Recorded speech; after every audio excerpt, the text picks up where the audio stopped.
महाराष्ट्र शासनाने राज्याचे मुख्यमंत्री माननीय देवेंद्रजी फडणवीस, राज्याचे उपमुख्यमंत्री एकनाथजी शिंदे, राज्याच्या उपमुख्यमंत्री सुनेत्रा वहिनी पवार या सगळ्यांनी मिळून असा एक निर्णय केला की जो निर्णय शेतकऱ्यांच्या जीवनामध्ये जे टेन्शन होतं, जो ताण होता, तो संपवणारा तो निर्णय ठरला. पण त्याचा कुठल्याही निवडणुकीशी संबंध नाही. म्हणजे ना जिल्हा परिषदेची निवडणूक होऊन गेली, ना नगरपालिकेची, ना महानगरपालिकेची, ना विधानसभेची, ना लोकसभेची. साधारणतः राजकारणामध्ये खूप प्रश्न पेंडिंग ठेवत निवडणुका आल्यानंतर त्यातली सोल्युशन्स, त्यातले उपाय, त्यातली राहत, त्यातला रिलीफ देण्याची पद्धत आहे. पण माननीय देवेंद्रजी आणि दोन्ही उपमुख्यमंत्री यांचा सातत्याने प्रयत्न प्रत्येक गोष्ट राजकारणाशी जोडण्याचा नाही. त्यामुळे 2-3 वर्ष अजून कर्जमाफी लांबली तर शेतकऱ्याचं जगणं असह्य होईल असं लक्षात घेऊन पुण्यश्लोक अहिल्यादेवी होळकर शेतकरी कर्जमुक्ती योजना आणि त्याच्याबरोबरीने 48,000 कोटीची वीजबाल थकबाकीची माफी, हे 2 मोठे निर्णय एका वेळेला घेतले. असंही करता आलं असतं की एक निर्णय आता करू, एक निर्णय 1 वर्षाने करू, पण नाही. शेतकऱ्याच्या डोक्यावरचं कर्ज, मग ते वीज बिल थकबाकी असेल किंवा बँकेचं कर्ज असेल, त्या ताणातून टेन्शनमधून त्याला मुक्त करण्याचा निर्णय झाला आणि तो पूर्णपणे आम्ही सगळे शेतकऱ्याची मुलं आहोत, त्यामुळे शेतकऱ्यांच्या हिताचा दृष्टीने झाला. पुण्यश्लोक अहिल्यादेवी होळकर कर्जमुक्तीमध्ये 56 लाख शेतकऱ्यांना 37,000 कोटीचा लाभ होणार आहे. आणि सगळ्या जाचगटी असं आहे की शेवटी निर्णय घोषित होताना काही अशा गोष्टी राहतात की ज्या निर्णय घोषित झाल्यानंतर संबंधित लोकांनी सूचना करत मग ती एका अर्थाने शुद्ध, सगळ्यांना उपयोगी पडणारी, कोणाला जाचक नसणारी, सगळे जाचक नियम काढणारी ती योजना होती. आता ती अशी पूर्ण झाली आणि त्यामुळे 56 लाख शेतकऱ्यांना 37,000 कोटीचा लाभ या योजनेमध्ये होईल. अशीच जी वीज बिल थकबाकी, एकतर 7.5 हॉर्स पॉवर पंपाची विजेची बिलं ही केव्हाच 2 वर्षापूर्वीच माफ केली. त्यातून वर्षाला 7.5 हॉर्स पॉवरच्या पंपाची जी बिलं येतात, जी सरकारने माफ करून टाकली, शून्य बिल केलं, ती 25,000 कोटी पर इयर होती. पण ही 25,000 कोटी पर इयर झाल्यानंतरही जुनी थकबाकी होतीच. त्यासाठी सारखं MSEB मागे लागत होती, ती 48,000 कोटीची होती. तेव्हा आता दरवर्षी 25,000 कोटीची बिलच येणार नाहीत आणि जुनी 48,000 कोटीची थकबाकी माफ केली. इतका मोठा रिलीफ. पण शेतकऱ्यांच्या ताणाचं महत्त्वाचं कारण जे असतं ते कोणाचं तरी देणं आहे. कर्जमाफी एकूण 3 वेळा, म्हणजे तिसरी आता वेळ आहे. त्याच्या आधी केंद्र सरकारची झाली 2007 साली. पण महाराष्ट्रामध्ये महायुतीचं सरकार आल्यानंतर पहिली 17 साली झाली. मग उद्धवजींचं सरकार आल्यानंतर 19ला झाली. उद्धवजींच्या सरकारमध्ये नियमितपणे कर्ज भरणाऱ्यांसाठी प्रोत्साहन 22ला आलं. आणि आता कर्जमाफी पण आणि प्रोत्साहन पण असं एकत्र असणारी मोठी योजना आलेली आहे. आपल्या जिल्ह्याची आकडेवारी सांगून मग मी थांबतो, आपल्याला थोडे प्रश्न विचारायला मिळतील. तर आपल्या जिल्ह्यातली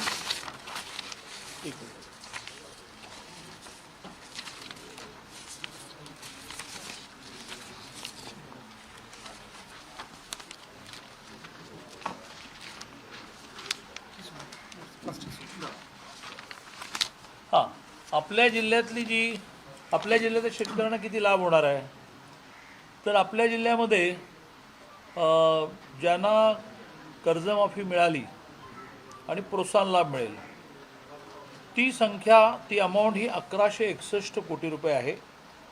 आणि शेतकऱ्यांची संख्या जी आहे ती 2,55,168 आहे. एवढी मोठी अमाऊंट ही आपल्या जिल्ह्यातल्या शेतकऱ्यांना मिळणार आहे. आपल्या जिल्ह्यामध्ये कर्जमाफी ही संख्या कमी आहे, कारण आपल्याकडे जिल्ह्यामध्ये प्रामुख्याने ऊसाचं पीक जास्त आहे आणि ऊसाच्या पिकामध्ये बिलामधूनच लोन कन्वर्ट होत असतं आणि त्यामुळे वेळेवर भरणारी संख्या आपल्याकडे जास्त आहे. ते प्रोत्साहन लाभ मिळणारी संख्या आपल्याकडे 2,26,112 आहे. माझी विनंती राहील की ह्यातली सगळी आकडेवारी महत्त्वाची असल्यामुळे एखाद्या वेळेस आता मी मांडतोय ते ऐका, प्रश्न विचारा, पण सगळ्यांनाच एक व्यवस्थित नोट दिलेली आहे. त्या नोटमध्ये सगळी आकडेवारी आहे. ती ऑलरेडी मिळाल्यामुळे त्या आकडेवारीच्या आधारे विचारायला हरकत नाही, पण ती आकडेवारी समोर ठेवून आपण बातम्या तयार कराव्यात अशी माझी आपल्याला विनंती आहे. कर्जमुक्ती दिली, हे शेतकऱ्यांना कर्जमाफी दिली, हा चांगला निर्णय आहे. परंतु शेतकऱ्यांचं म्हणणं आहे की आमचं कर्ज पूर्णपणे माफी करावं, 7-12 आमचा पूर्ण पुरा करावा, 2 लाखापर्यंत कर्ज नको तर 19 सगळं कर्ज आहे ते माफ करावं. या निर्णयापर्यंत शासन जाईल. नाही, आधी उद्धवजींच्या काळातल्या कर्जमाफीमध्ये 2 लाखाच्या वरच्या लोकांना देण्याचाच निर्णय नव्हता. आता आपण निर्णय काय केला, 17लाही केला होता आणि आता 26लाही करतो की 2 लाखाच्या वरती कर्ज असेल तर तो पोर्शन त्याने भरून 2 लाख आम्ही भरणार. त्यामुळे ही एक मोठी सोय. मधल्या काळामध्ये काय होतं की जरी 2 लाखाच्या वर भरायचं असेल तरीसुद्धा सरकार 2 लाख भरणार नव्हतं. आता आपण 2 लाखाच्या वरचं जी अमाऊंट आहे ती वन टाईम सेटलमेंट करून, जर 6 लाख असेल तर पहिले बँक वन टाईम सेटलमेंट करून 4 लाख करेल, त्यातले 2 लाख सरकार भरणार. 2024च्या निवडणुकीमध्ये महायुतीने जी घोषणा केली की त्यामध्ये आम्हाला सत्ता द्या, आम्ही तुमचं 7-12 कोरा करतो, अशा पद्धतीची घोषणा होती का? आणि जर असेल तर त्याचं पुढं काय झालं? 7-12 कोऱ्यापेक्षा कर्जमाफी, ज्यात कर्जमाफीमध्ये त्याचे म्हटलं ना की तारखा इथे दिलेल्या आहेत, तिथपर्यंतचं सगळं त्यांच्या 7-12वर दिसणारं कर्ज हे माफ केलं गेलं. त्या माफ करण्यामध्ये 2 लाखाचं आउटर लिमिट अशासाठी आलेलं आहे की 2 लाखाच्या आतली कर्ज हीच मेजॉरिटी असतात. त्याच्यावरची कर्ज जी आहे ती शेतीपूरकच असेल, पण ती मग ट्रॅक्टरच घेतला, आणखीन काही साहित्य घेतलं तर ती 2 लाखाच्या वरची कर्जमाफी ही त्या शेतकऱ्यांनी फेडल्यानंतर त्याचं जे 2 लाखापर्यंत कर्ज आहे ते सरकार पे करणार आहे. या व्यतिरिक्त नियमित कर्ज भरणाऱ्यांना 50,000 रुपये मिळणार आहेत. आधीच्या सगळ्याच कर्जमाफ्यांमध्ये पुनर्गठन केलेल्या कर्जाची माफी नव्हती.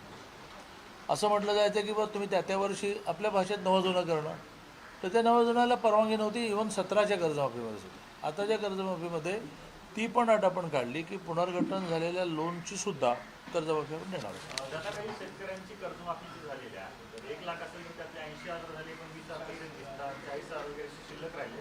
ते टेक्निकल शेतकऱ्यांना कळत नाही, ते गोंधळात पडलेले आहेत. यासाठी प्रत्येक जिल्ह्यामध्ये कर्जमाफीची माहिती देणारी केंद्रही ओपन झालेली आहेत आणि त्या केंद्रावर जाऊन त्याची क्लॅरिटी त्यांना येईल. अशा प्रकाराने 2 लाखाच्या आतमधला मूळ कर्ज आणि व्याज असा एकही रुपया शिल्लक राहणार नाही. ज्या शेतकऱ्यांना काही टेक्निकल एरर असेल, काही माहितीतली अपुरी असेल, असं जर आलं असेल तर त्यांनी निर्धास्त राहावं की त्यांचं 2 लाखाच्या आतलं कर्ज आहे म्हटल्यानंतर ते 100% पे होणार.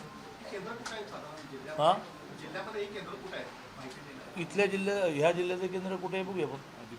DDR ऑफिस पण प्रामुख्याने DDR ऑफिस आहे, कलेक्टर ऑफिस आहे, शेती विभाग आहे. पण DDR ऑफिस आहे त्यातली सगळ्यात महत्त्वाचं म्हणजे सहकार विभागाने इम्प्लिमेंट करण्याची कर्जमाफी असल्यामुळे सहकार विभागातच त्यातलं कार्यालय असेल.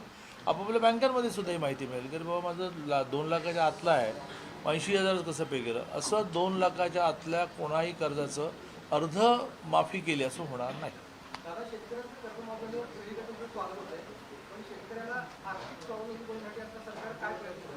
नाही, त्याची पण मोठी यादी जी आहे ती आपल्याला प्रेस कॉन्फरन्समध्ये हवी असेल तर मी ती आपल्या पुढे मांडायला तयार आहे.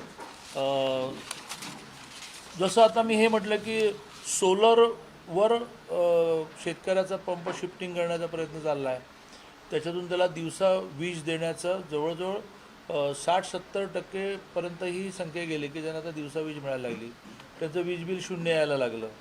असं प्रामुख्याने शेतकऱ्याला बियाणं चांगलं लागतं, बियाणं स्वस्त लागतं, खतं मुबलक लागतात, त्याच्यानंतर पाणी लागतं. तर त्या पाण्यासाठी सुद्धा सगळ्या प्रकारचे अपुरे राहिलेले पाण्याचे प्रकल्प पूर्ण होत चालले. मागेल त्याला शेततळं नावाची 14 ते 19 योजना आता अधिक स्ट्रेंथन केली गेली. त्यामुळे प्रचंड मोठ्या प्रमाणावर शेततळ्यांचं नेटवर्क निर्माण झालं. ड्रीपमुळे पाण्याची बचत होते आणि मुळाशी पाणी जातं, मुळाशी त्या ड्रीपमधून खत जातं, मग उत्पादन जास्त येतं. त्यामुळे मोठ्या प्रमाणात ड्रीप पूर्ण करणं झालं. मग जास्त पाणी ज्या भागामध्ये आहे ते वाहून जातं समुद्राला. ते पाणी मराठवाड्यामध्ये ते पाणी विदर्भामध्ये शिफ्ट करण्याचे अनेक प्रकल्प झाले आहेत. त्याची पण एक वेगळी नोट आहे ती मी तुम्हाला देतो. जनावरांना विकत घ्यायला सबसिडी हां, पाणंद रस्त्याचा मोठा निर्णय केला. जनावरांना जो चारा लागतो त्या चाऱ्याच्या बियाण्यामध्ये ते मोफत देणं, सबसिडाईज देणं असा विषय झाला. जनावरं विकत घेण्यासाठी कर्जाचं जे मोडूल होतं ते मोडूल म्हणजे ती अमाऊंट जी आहे ती वाढवली गेली. अशी एक मोठी यादी आहे की ज्याच्यामध्ये शेतीपूरक उद्योग वाढवण्याचा प्रयत्न मोठ्या प्रमाणात चालला. ॲग्रोबेसला केंद्राने पण राज्याने इतक्या सबसिडी आता दिलेल्या आहेत की ज्याच्यामध्ये मूळ शेतकरी जे धान्य पिकवतो त्याच्यातून तो श्रीमंत होण्याच्या मर्यादा देतात. पण ती त्याने प्रक्रिया केली. भात विकण्याच्या ऐवजी तांदूळ विकला त्याला जास्तच पैसे मिळतील. काजू बी विकण्याचे काजूगर विकला जास्त पैसे मिळतील. द्राक्ष विकण्याच्या ऐवजी त्याचं बेदाणा केला जास्त पैसे मिळतील. तर ह्या शेतीपूरक उद्योगाला खूप चांगली कर्ज ही केंद्र आणि राज्य सरकार देत आहे, कमी व्याज दराची देत आहे. दुसरं आहे ते म्हणजे महिला शेतकरी हा कायदा आतल्या अधिवेशनात झाला आणि त्यामुळे डायरेक्ट सातबारात पाहिजे असं नाही तर शेतीपूरक उद्योग करणारी महिलासुद्धा शेतकरी झाली. ती पण शेतकऱ्यांना मिळणाऱ्या सगळ्या प्रकारच्या सुविधांना पात्र ठरली. मोदीजींनी दरवर्षाला 6,000 रुपये देणं याच्यामध्ये राज्याने आपले 6,000 रुपये जोडले जे दरमहा 1,000 रुपये येतात. मी एका छोट्या गावामध्ये 2 वर्ष व्यवस्थित शेती केली त्यामुळे 1,000 रुपये दरमहाचं महत्त्व मला माहिती आहे. बियाणं घ्यायला खतं घ्यायला सुद्धा एक खताचं पोतं आणत 500 रुपये देखील आहे. अशा स्थितीमध्ये दर 4 महिन्याने 2,000 मिळणं केंद्राचे आणि 2,000 मिळणं राज्याचे मिळून टोटल अमाऊंट होते 12,000. ज्या 12,000मधून दर महिन्याला मिळणारी अमाऊंट 1,000 होते पासून ते मुख्यमंत्री म्हणजे या सगळ्याचा एकमेकाला पूरक उभे. मुख्यमंत्री माझी लाडकी बहीण ते 1,500 रुपये मिळाले तर स्वाभाविकपणे त्या घराला त्याची जोड मिळाली. त्यामुळे बियाणं खतं पाणी मालाला किंमत सरकारने नाफेडने माल विकत घेणं कांद्यासारख्या उत्पादनाचा रेट पडला तर त्याला सपोर्टिंग प्राईस देणं. कांद्याला आपण केवढी सपोर्टिंग प्राईस दिली अदरवाईज कांदा उत्पादक फारच अडचणीत आला होता. पण आपण ठरवलं की बा त्याची मार्केटमध्ये प्राईस किती आहे आणि विकला कितीला जातो तो डिफरन्स अमाऊंट सरकार देईल. अशी एक मोठी यादी आहे. काही दिवसांपूर्वी मुख्यमंत्र्यांनी 48,000 कोटी वीज माफ करणार शेतकऱ्यांची अशी घोषणा केली. घोषणा नाही केली, व्यवहारात त्या आणली. पार्श्वभूमीवरचा हा प्रश्न आहे की राजू शेट्टी म्हणताय की 48,000 कोटी माफ करणं म्हणजे हे एक लेबल आहे त्याच्या पाठीमागून खूप मोठा भ्रष्टाचार आहे. जसा शक्तीपीठ महामार्गाच्या वर एक टेंडर काढलं आणि त्याच्यात तिप्पट टेंडर केलेलं आहे. अशा पद्धतीचा आरोप काल पुन्हा राजू शेट्टींनी केलेला. असं आरोप करणाऱ्यांनाच मी जशी अशी सोपी सावकाश काय असतं 2 पद्धती असतात त्या मांडण्याच्या. एक घाई मांडायचं कळलं नाही कळलं. मी मांडतोही सावकाश आकडेवारी स्पष्ट मांडतो तुम्हाला विचारायला खूप वेळ देतो. तसं 48,000 कोटीच्या वीज बिलांच्या माफीमागे काय बरे भ्रष्टाचाराचं गणित आहे हे तुम्ही विचारा मला समजून सांगा. महावितरण वीज केंद्रासंदर्भातल्या असलेल्या सगळ्या यंत्रणा ज्या राज्यातल्या आहेत त्या राज्यावर गेली 15 वर्ष किंवा महायुतीचं सरकार आल्यापासून देवेंद्र फडणवीसांकडे हे खातं आहे आणि त्यामुळं सौर ऊर्जा असेल राज्यातले जिथं लाईट्स आहेत वेगवेगळे इक्विपमेंट घेतलेले आहेत या सगळ्यांमध्ये भ्रष्टाचार झालेला आहे. त्याचं गणित पहिलं मुख्यमंत्र्यांनी मांडावं हिशोब मांडावा आणि 48,000 कोटी रुपयांचं वीज बिल आरोप करणाऱ्यांनी ते मांडायचं असतं.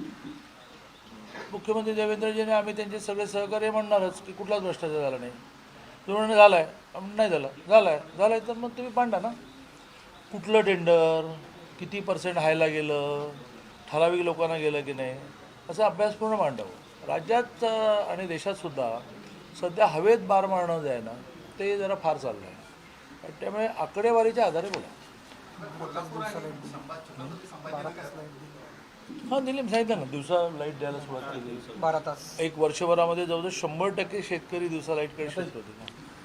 खरंच ना. हां छत्रपती संभाजीनगर या 2 जिल्ह्यांसाठी केंद्र आणि राज्य शासनानं पथदर्शी योजना दिलेली आहे की मोबाईलद्वारे खत पुरवठा करायचा.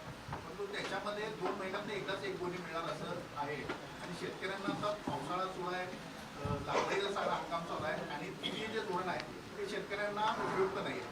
त्यांचं म्हणणं आहे की ते एकाच वेळी मिळायला पाहिजे. तर ही जी त्याच्यामध्ये जी त्रुटी निर्माण झालेली आहे ती दूर करता येईल. मी जरा तुमच्याकडून प्रेस कॉन्फरन्स संपल्यानंतर नीट समजून घेतो आणि आजच्या आज मी कृषी मंत्र्यांशी बोलतो. दादा काल सरकिटनीसने एक कर्जमाफी झाली पूर्ण. आता शेतकऱ्यांवर जास्त बोलूया की लोकोच्या संदर्भात आहे की शेतकऱ्यांची आहे थोडं इनडायरेक्टली शेतकऱ्यांची. इलेक्शन लवकर घ्यावे असं ते तर त्या संदर्भात राज्य सरकार काय घेतलं नाही हे बघा, माझी तुम्हाला हात जोडून विनंती आहे आणि त्यासाठी मी माझ्या दरमहा येणाऱ्या सॅलरीमधून तुम्हाला काही इन्स्ट्रुमेंट्स घ्यायला सपोर्टही करायला तयार आहे. तुम्ही घेऊ शकता, पण मला वाटतं की तुम्ही सगळ्यांनी अभ्यास केला पाहिजे, वाचलं पाहिजे, सारखं ऑनलाईन गेलं पाहिजे असं माझं त्यात आपल्या सगळ्यांना म्हणणं आहे. आणि त्यामुळे अनेक संस्था ह्या घटनेप्रमाणे कायद्याप्रमाणे स्वायत्त असतात आणि त्या स्वायत्त असणाऱ्या संस्थांमध्ये सरकारने दखलंदाज करायची नसते. त्यातलीच सहकारामधल्या निवडणूक घेण्यासाठी एक सहकार प्राधिकरण आहे, त्यांचे अधिकार आहेत. आता ह्या सहकार प्राधिकरणाला हायकोर्टाचा निर्णय पोचला, मग सहकार प्राधिकरणाला जर असं वाटलं की how it is possible in 3 months, कारण अजून मला बऱ्याच गोष्टींचे निर्णय आहे. कोणी सहकार न्यायालयात जाऊन बसला आहे, कोणी हायकोर्टात गेला आहे, कोणी DDRकडे अपील केलं आहे. या सगळ्याचा निर्णय लागायला मला 3 महिने पुरणार नाही असं जर त्यांना वाटत असेल तर ते पुन्हा कोर्टात जातील. माझ्या माहितीप्रमाणे ते सुप्रीम कोर्टात ऑलरेडी गेले आहेत 3 महिन्याची मुदत मागायला, पण त्यांची विनंती फेटाळली तर त्यांना ओढाताण करून घ्यावं लागेल. सपोर्ट म्हणजे नथिंग डुईंग, तुम्ही 3 महिन्यात करा. तर मग त्यांना भरा सगळे निर्णय, कारण कच्ची यादीच तयार झाली जेमते, ती पक्की यादी होताना अनेकांचे निर्णय करायला लागतील. त्यामुळे त्यांच्या वतीने उत्तर देण्याची पण जबाबदारी माझी नाही आणि उत्तर देण्याची सोय पण मला नाही, कारण ते उत्तर देतो तुम्ही कोण जाणार आहे आमच्या वतीने. त्यामुळे हायकोर्टाने निर्णय दिला, याचं एक प्राधिकरण आहे निवडणुका घेण्याचं. ते तुकाराम मुंढेंच्या विरोधामध्ये खरं तर त्यांच्याच खात्यातील काही कर्मचारी आहेत, त्यांनी आता मंत्र्यांच्याकडे तक्रार केल्याचं पाहायला मिळते. इकडे तुकाराम मुंढेंचा कारभार चांगला असते सांगत ते, मात्र त्यांचेच कर्मचारी आता त्यांच्यावर तक्रार करतात. आता त्या कंप्लेंटचा माननीय मुख्यमंत्री महोदय त्याची दखल घेतील. जर त्यात खरं असेल तर ते होईल. आता तरी एक जनरल पिक्चर सर्वसामान्य माणसामध्ये, विशेषतः बाकी त्यांनी काय काय केलं, कुठे कुठे धाडी घातल्या, कोणाकोणाला करेक्ट केलं, बेकरी हे ठीक आहे. दूध या विषयात त्यांनी जे केलं आहे ना, त्यातून सर्वसामान्य माता मुलांना जे बोगस दूध पाजायला लागतं त्यातून ती खुशच आहे की या माणसाने सगळं बोगस दूध बंद केलं. ते बोगस दुधामध्ये नुसतं बोगस म्हणजे पाणी नाही आहे, तर अनेक प्रकारच्या अशा गोष्टी आहेत की ज्या शरीराला घातक आहेत. असं असतानाही त्यांच्याबद्दल कंप्लेंट असू शकतात ना, त्याची दखल मुख्यमंत्री घेतील. लोकसभेमध्ये अभूतपूर्व गोंधळ पाहायला मिळतोय.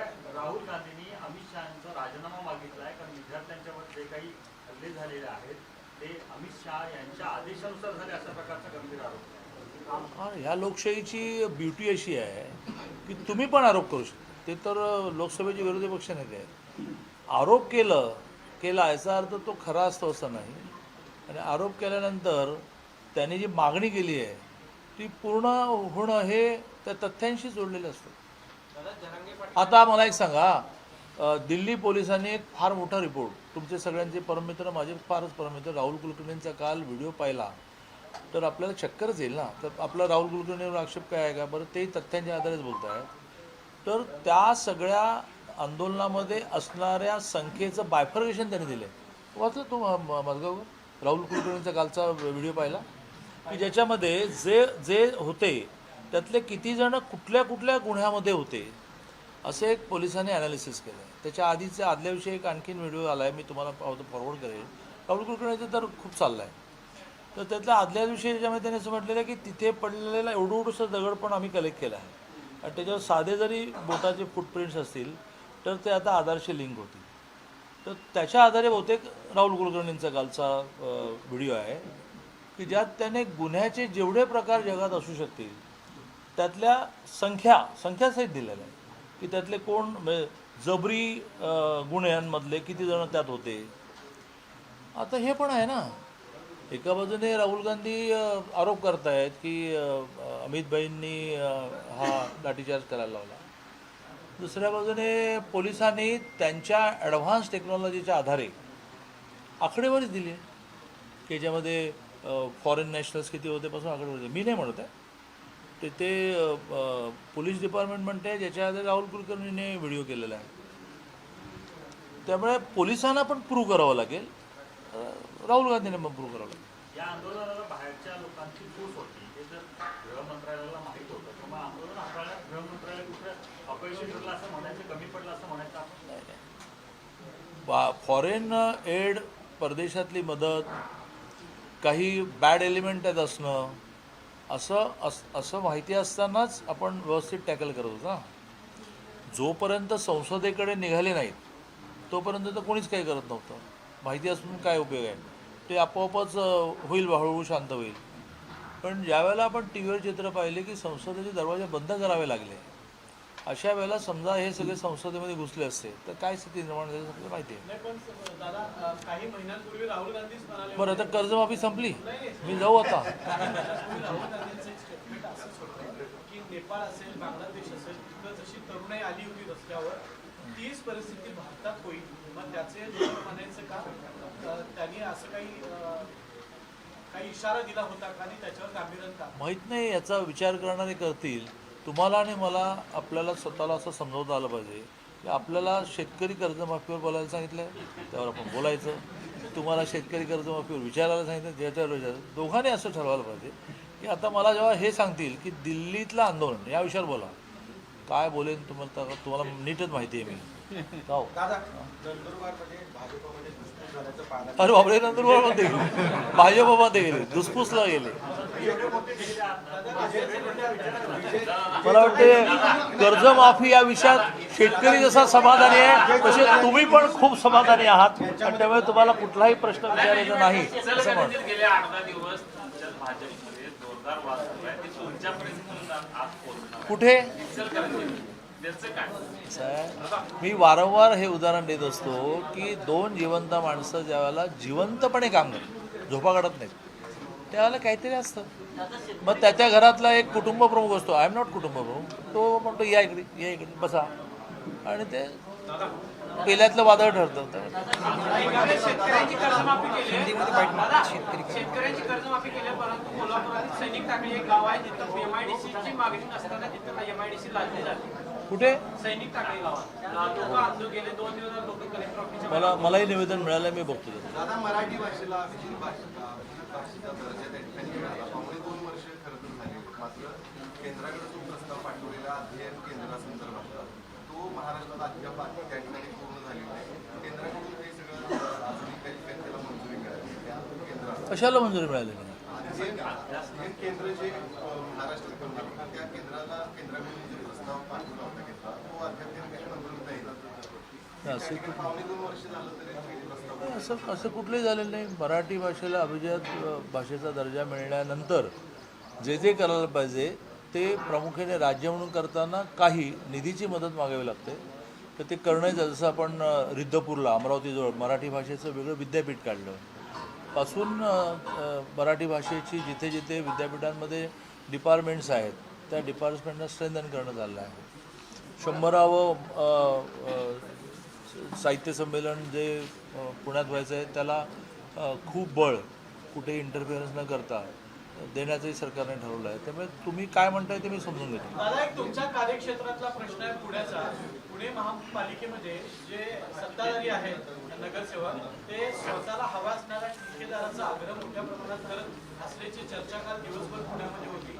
या संदर्भात तुम्ही या क्रमाने मध्य प्रदेशमधल्या बऱ्हाणपूरपर्यंत जाल, काही नंदुरबारपर्यंत गेले. शेतकऱ्यांची कर्जमाफी आणि शेतकऱ्यांच्या वीज बिलाची थकबाकी माफी असे 2 मोठे निर्णय सरकारने केले. ते निर्णय तुम्हालाही पटले आणि त्यामुळे त्या विषयातले प्रश्न फार विचारण्यासाठी शिल्लक राहिले नसल्यामुळे आता मी आपली रजा घेतो. हिंदी बैठ कर्जमाफी अभी इतना सारा, अरे वो अभी AI से कन्वर्ट होता है. एवढं सगळं ठेवणार त्यासाठी 2 मिनिटात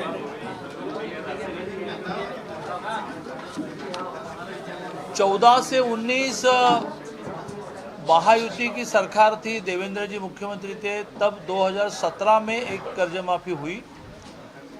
बाद में 19 में उद्धव जी की सरकार आई तो उन्होंने 19 में कर्ज माफ़ी और 22 में प्रोत्साहन अनुदान ऐसे 2 हिस्से में किया। अब 26 को आने वाले 3-3.5 साल तक कोई भी चुनाव न होते हुए भी माननीय मुख्यमंत्री महोदय देवेंद्र जी, उप मुख्यमंत्री महोदय एकनाथ जी और सुनेत्रा भाभी, इन तीनों ने हम सारे मंत्रिमंडल के सहयोगी से चर्चा करते हुए सब ने मिलकर एक मत से निर्णय किया कि कोई इलेक्शन नहीं आई है, लेकिन 3-3 साल यदि हम रुके तो किसानों के लिए बहुत ही दिक्कत विषय हो जाएगा, क्योंकि इलेक्ट्रिसिटी बिल भरने का हो या बैंक में कर्जा भरने का हो, इससे निर्माण होने वाला टेंशन उसके पूरे दिन भर के उनके गतिविधि पर परिणाम करने वाला होता है। घर में मित्र पूछते हैं क्या भाई नहीं टेंशन है, वो हफ्ता भरना है, तो इसका विचार करते हुए एक बड़ी 56 लाख किसानों को जिसका लाभ होगा और 36,585 करोड़ की कर्ज माफी सरकार ने डिक्लेयर की। जब कोई एक चीज़ डिक्लेयर होती है तो उसमें से कई प्रकार के श्लेष निकलते हैं, ये उसमें है कि नहीं, वो इसमें है कि नहीं, और उस श्लेष को ठीक करते करते फिर फाइनल प्रपोजल आता है। फाइनल प्रपोजल आया कि जिसमें जिन्होंने पुनर्गठन किया था उनको भी कर्ज माफ़ी मिलेगी, जिन्होंने समय पर कर्जा भरा उनको 50,000 का प्रोत्साहन अनुदान मिलेगा, जिनका 2 लाख से भी ज़्यादा कर्जा है उसका ऊपर का पोर्शन के लिए वो बैंक से वन टाइम सेटलमेंट करे और 2 लाख के ऊपर वाला पोर्शन भरे, सरकार उसका 2 लाख का कर्जा भरेगा। ऐसे सारी किसानों की जो मांगे होती, कर्ज माफ़ी के बाद भी उनकी मांगे थी कि ये करो, ये करो, ये नहीं करो, ये नहीं करो, तो वो सारा क्लियर होकर अब लिस्ट डिक्लेयर होना, लिस्ट वेरिफिकेशन शुरू है। किसी मेरे पत्रकार मित्र ने ये प्रश्न उपस्थित किया कि किसी की 1 लाख है तो 80,000 ही माफ़ हो रही है, 20,000 पेंडिंग है। ऐसा नहीं हो सकता, 2 लाख के नीचे वाला सारा कर्जा माफ़ होगा। तो इसके लिए अलग अलग जगह सहायता केंद्र शुरू हो रहे हैं। सबसे महत्वपूर्ण बात, हम जहाँ कर्जा लेते हैं वहाँ जाकर पूछ सकते हैं कि सरकार ने कर्जा में 2 लाख की दी तो आपने मुझे 80,000 कैसे दी। तो कुल मिलाकर किसान संतुष्ट है। किसानों की संतुष्टि का और एक बड़ा कारण यह है कि गत 2 साल से 7.5 हॉर्स पावर मोटर जब वो यूज़ करता है तो उसका सारा बिल सरकार ने 2 साल पहले माफ़ किया, जिसकी कॉस्ट बनती है एनुअल 25,000 करोड़। उसके अलावा उनका पुराना बकाया, पुराना पेंडिंग बिल 48,000 करोड़ था, उससे भी वो चिंतित रहता था, कभी न कभी आएगा ये नोटिस, तो उसको भी सरकार ने माफ़ किया। तो एक बाजू से 56 लाख किसानों को 36,585 करोड़ और ये 48,000 करोड़, ये लगभग 90,000 करोड़ के आसपास जाता है। इतने बड़े टेंशन से सरकार ने किसानों को मुक्त किया है, तो इसका बड़ा स्वागत है। और अपने ज़िले में, कोल्हापुर ज़िले में कर्जे की माफ़ी संख्या 30,000 वगैरह इतनी है, लेकिन जिन्होंने समय पर कर्जा पाया और उनको 50,000 मिलेंगे, ऐसी संख्या लगभग 3 लाख के आसपास है। दिल्ली पर जो आंदोलन हुआ जंतर मंतर पर, उस पे अमित शाह की राजीनामे की मांग की राहुल गांधी ने। इस लोकशाही में आप तो पत्रकार है, आपका भाई जो पत्रकार नहीं है वो भी डिमांड कर सकता है कि राष्ट्रपति को निकालो, अमित भाई को निकालो, डिमांड तो करते ही रहते हैं। उसमें तथ्य है क्या, वो चर्चा से सामने आ जाएगा। पेपर फुटी संदर्भात देखील आता राजीनाम्याची मागणी आहे, जसं तुम्ही म्हणाला सगळ्यांना अधिकार आहे, तर त्या टीईटी पेपर फुटीची जबाबदारी म्हणून आता गेल्या 2 दिवसामध्ये 3 दिवसामध्ये मुळात मगाशी म्हटलं तेच म्हटलं की आपण सगळ्यांनी खूप अभ्यास केला पाहिजे। सुप्रीम कोर्टाच्या एका निर्णयानंतर त्या गव्हर्नमेंटने विधानसभा, विधान परिषद, राज्यपाल असं होऊन कायद्याने स्वायत्त संस्था केलेल्या आहेत। CET स्वायत्त आहे, ARA स्वायत्त आहे, FRA स्वायत्त आहे, विद्यापीठ स्वायत्त आहे। हां, त्यामुळे तुम्ही लगेच पुढचं पुणे विद्यापीठाच्या डिग्रीचा विषय काढाल, तर ही स्वायत्त असल्यामुळे त्यांनीच त्याच्यातली स्पष्टीकरणं द्यायची असतात। म्हणून राहुल कुलकर्णींचा पहिला व्हिडिओ आल्यानंतर राहुल कुलकर्णींना आम्ही विनंती केली की बा मी या विषयात बोलणं याला कायद्याने मान्यताच नाही आहे, माहिती पण अधिक CET कमिशनर आहे, त्यामुळे CET कमिशनरची प्रेस कॉन्फरन्स घ्या, ते म्हणून घ्या। ही अतिशय चांगली CET कमिशनरची प्रेस कॉन्फरन्स झाली आणि त्या प्रिंटमध्ये सगळ्या बातम्या क्लॅरिटीच्या आल्या. ABP माझा त्यावेळेला होती, तर ABP माझाने 8 मिनटं ती त्यांची मुलाखत दाखवली. मग नंतर TV9ने असं म्हटलं की आम्हाला मुलाखत आहे, ती पण झाली. मग सामने म्हटलं, ती झाली. मग राहुल कुलकर्णी म्हणाले की मीच मुळात हा विषय सुरू केला, तर मला एक एक्सक्लुझिव्ह घेऊ होतं, ती काल झाली. ती तर इतकी डिटेल आहे, मलाही त्यातल्या अनेक गोष्टी नव्याने कळल्या. आणि त्यामुळे यावर मी भाष्य करण्याचं कारणच नाही. त्यामुळे CETमध्ये घोटाळा या विषयामध्ये कमिशनरने क्लिअर कट सांगितलं की आमच्या सिस्टीममध्ये कुठलाही घोटाळा नाही. तरीही कुठल्या वर्षातली आहे का क्रिएटेड आहे माहीत नाही, अशी जी व्हिडिओ दाखवत आहे तुम्ही, एक महिला एका पाल्याकडे पैसे मागत आहे, तर त्याची सायबरला कंप्लेंट केली, सायबरने इन्क्वायरी सुरू केली. वेळ प्रसंगी अशा प्रकारची CID इन्क्वायरी लागली तर ती CID इन्क्वायरीसुद्धा सायबर इन्क्वायरीमधून क्रिएट होईल.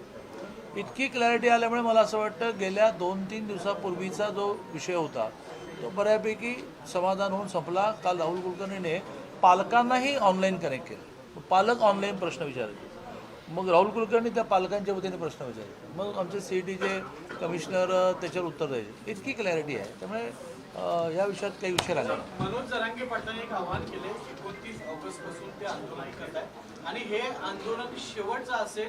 या आंदोलनाची आपण या देशामध्ये लोकशाही मार्गाने हिंसा नसलेलं, शिव्याशाप नसलेलं, एकेरीत न बोललेलं आंदोलन करण्याची सगळ्यांना परवानगी आहे. पंतप्रधानांना एकेरी म्हणायचं वगैरे वगैरे अशी परवानगी नाही असं नाही, पण आपल्या देशाच्या संस्कृतीमध्ये बसत नाही असं मला वाटतं. आणि त्यामुळे तुम्ही त्यावरही बोललं पाहिजे की त्या आंदोलनामध्ये चाललेली गाणी, डान्स, पंतप्रधानांमध्ये बोललेलं, अरे सगळ्या जगामध्ये डंका या पंतप्रधानांनी आपला गाजवला आणि आपण ते पंतप्रधान झाले तेव्हा 11व्या नंबरवर होता, आता 4थ्या नंबरवर आलो आणि 3ऱ्या नंबरवर राहणार आहोत. त्यांच्याबद्दल एक पण आपल्या लोकशाहीचं हे, मी त्याला ब्युटी असा शब्द वापरतो, कारण कधी इंग्लिश वापरलं की त्याला वजनदार नाही होतं. तर लोकशाहीची सुंदरता अशी आहे की कोणी कोणाला काही बोलू शकतं आणि त्यामुळे ते त्यांचं काही तोंड बंद करता येत नाही. ज्यांना आरोप करायचे ते करतील, राजीनामा मागायचे मागतील. या देशामध्ये लोकशाही मार्गाने आंदोलन करायला सगळ्यांना परवानगी. त्यामुळे जर मनोजदादा जरांगेंना असं वाटत असेल की माझ्या अजून काही मागण्या राहिल्या किंवा मान्य केलेल्या काही पूर्ण नाही झाल्या, आंदोलन करण्याची परवानगी आहे, पण ती लोकशाही मार्गानेच आंदोलन करावं. मुंबईमध्ये ज्यावेळेला ते गेले त्याही वेळेला अतिशय चांगल्या मार्गाने इतका मोठा मॉब पुन्हा आपापल्या घरी सुखरूप परत नेणं याचं मोठं श्रेय सरकारला जातं, मनोजदादांना. त्यामुळे ते करतील. मला असं वाटतं की आता सगळेच प्रश्न संपलेले आहेत.